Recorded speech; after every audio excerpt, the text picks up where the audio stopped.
Welcome, my lovely Mindbar crew, back to module 3. So in this module, we're going to be talking about regulating your emotions, and I'm going to talk a little bit about what that actually means, because so far you're here, you understand the importance, you understand the cost of not having these hard conversations, and equally you've now looked at a beautiful framework that is going to set you up to have the conversation. But there's so much more to just having the conversation. So today we're going to be looking at actually your emotions. What do you do to them? Why do you react the way that you do? I'm going to share probably a personal example, as I feel that I have lots to give on this, and I'm also going to be super honest with you so that you understand as well that it's a journey and that you're going to grow and you're going to evolve.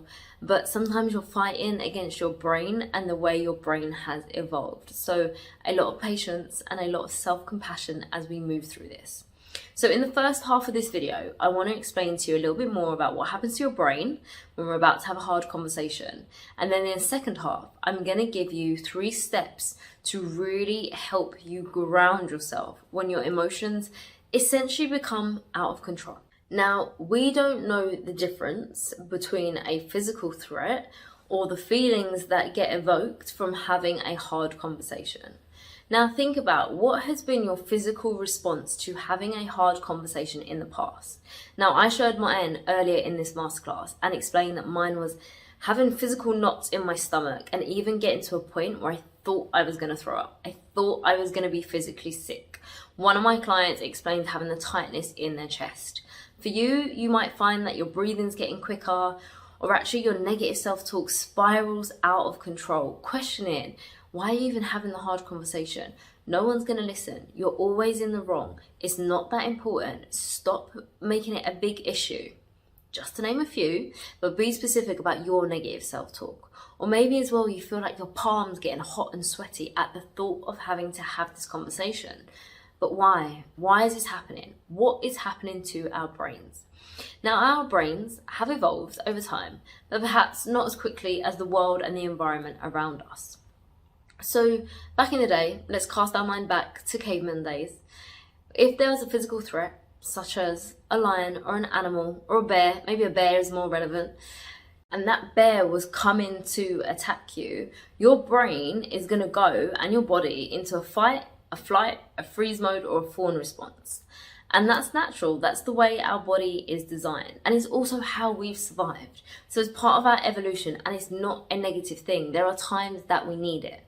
However, we don't necessarily need those responses when we're going in to have a hard conversation.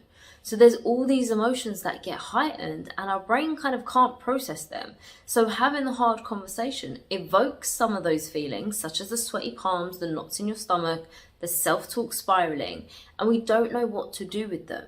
So learning how to regulate those emotions is really, really important.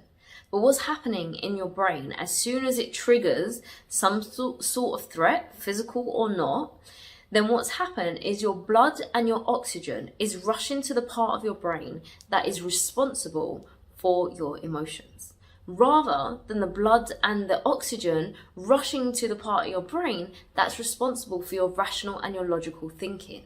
So that's all well and good, because we need that if we were standing in front of a bear. We need that oxygen and that blood to run to the emotional part of our brain so that we know that we need to get out of there. There's a threat, like run. Don't freeze in that situation. However, going into the hard conversation, it means we lose the ability to be able to ground ourselves. We lose the ability to be able to have a logical and rational conversation where the emotions feel a lot less heightened. And bear in mind, there's 2 of you in this hard conversation. And so 2 people coming into a conversation, depending on whether you're on the receiving end of it or the giving end of it, means that both of you could be experiencing this. So is it a wonder that sometimes we walk into these hard conversations and we struggle to have them, and we struggle to do them effectively? Even if you manage to have some sort of rational or logical conversation when your emotions are heightened, what you'll find is that there's less blood and less oxygen in the pre-cortex front of your brain, which is responsible for your rational and your logical thinking. So it's actually really hard to have that productive conversation, even if you're trying to do it consciously. So regulating your emotions is going to be key. And actually the answer is also learning to regulate your emotions out of that situation. So when things feel good, and this actually came up with one of my clients, and they said, oh yeah, but things are going well at the moment, so I don't actually feel the need to have to put the work in or do things. But actually that's the most crucial time. That's when we want to put the work in, because when you can ground yourself when things are going well, you have more of a chance of being able to do it when things aren't going well. So before I get into the 3 steps I'm going to give you to regulate your emotions, I want to go through a model with you to really help you understand why you are likely to go into one of these responses. Now the model is SCARF, and each letter stands for something. And usually when one of these things or more of these things is threatened is when you will find yourself reacting from more of an emotional state rather than a rational or a logical state. Now, as I go through this, I'm also going to share an example with you that's personal for me. So as much as I'm a coach and I'm guiding and coaching you through this module, I would love to say that I have absolutely nailed my hard conversations and I have nailed being able to regulate my emotions, but I haven't. And this is something that I consciously work on. And it's because I know that in that moment, I can still go from 0 to 100 on certain topics. And this is why I want to go through the SCARF model. Because if one of those things feels threatened to me, I can feel my emotional response getting heightened. I can feel that I lose the ability to be able to process something from a logical and a rational space. And that is what I'm trying to master. Okay, so let's go through the model now. So S stands for status, and your status is about how important you are. So you may feel that your emotional response gets triggered when you don't feel as important as you once did. Again, this could show up with work and within your team, perhaps if a restructure is happening, or this could also show up within your family dynamic as well. C stands for certainty. So as humans, we like to have control and understand what is going to happen. So as soon as we feel that that gets threatened, that's again where the emotional response could come up. Now, A is for autonomy. So it's the independence, but more so it's the actual control. And when you lose control is again where you could then feel it harder to have a rational and logical conversation. Now the R is for relatedness, and this actually means feeling like you belong. And as I've discussed before, feeling like you belong is such an innate human need, and it is important. But as soon as you start to feel on the outside of a group or outside of your family or distant from your partner is where that threat is going to be triggered in your brain.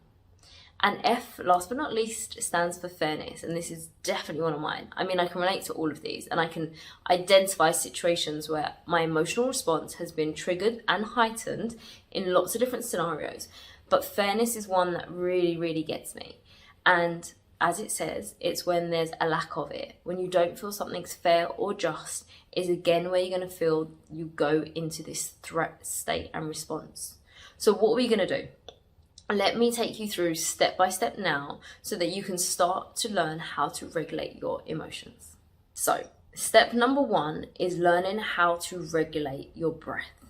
The power of breath. I think I've become such a fan of understanding breath, although I'm not an expert, but I'm a really big fan of it. And I notice the difference as well with my clients. My clients as well are high achievers, overachievers, highly independent, perfectionists for sure, with high expectations. And actually when you learn the power of breath and the impact on you, it helps the way you communicate so much more effectively. So yes, there are lots of different breathing exercises out there. However, 2 big things in order to regulate your emotions is 1, slow your breath down, and 2 is count your breath. Now again, it would be amazing if you start to implement this into your day-to-day before things get heightened, before your emotional response gets triggered.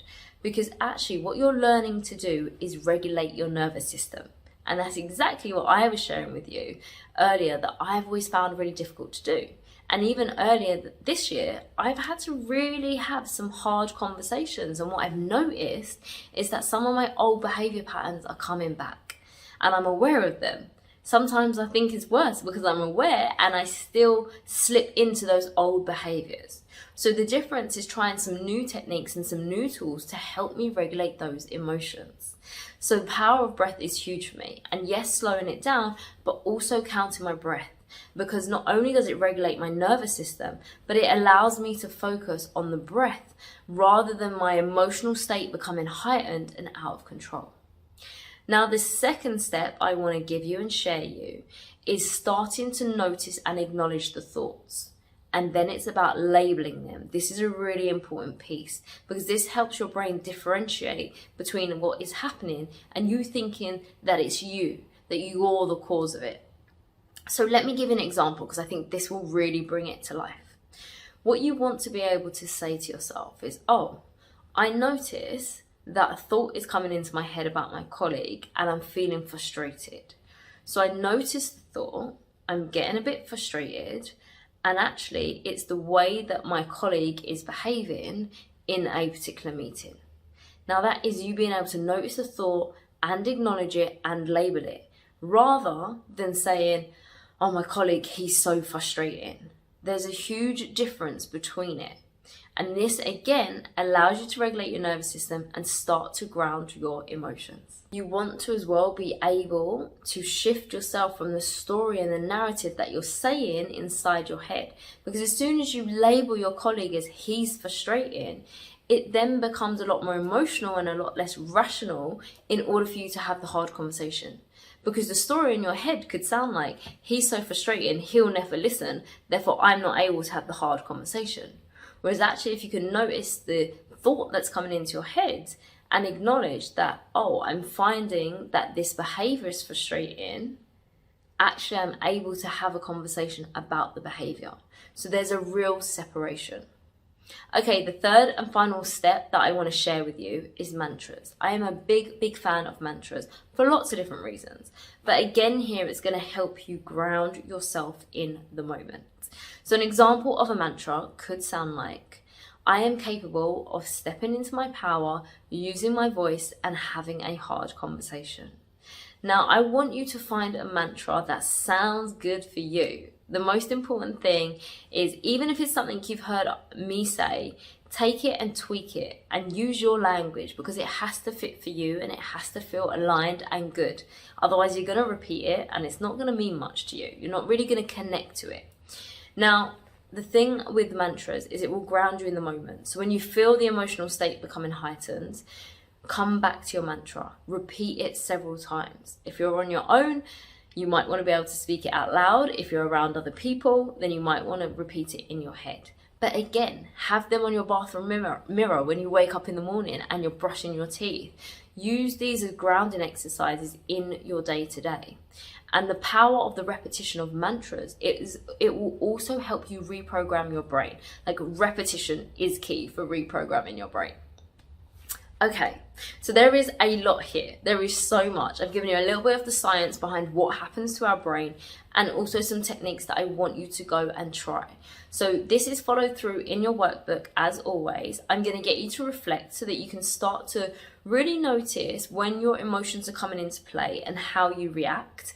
And then I want you to pick one of the grounding exercises and I want you to start to implement that on a daily basis and notice the difference.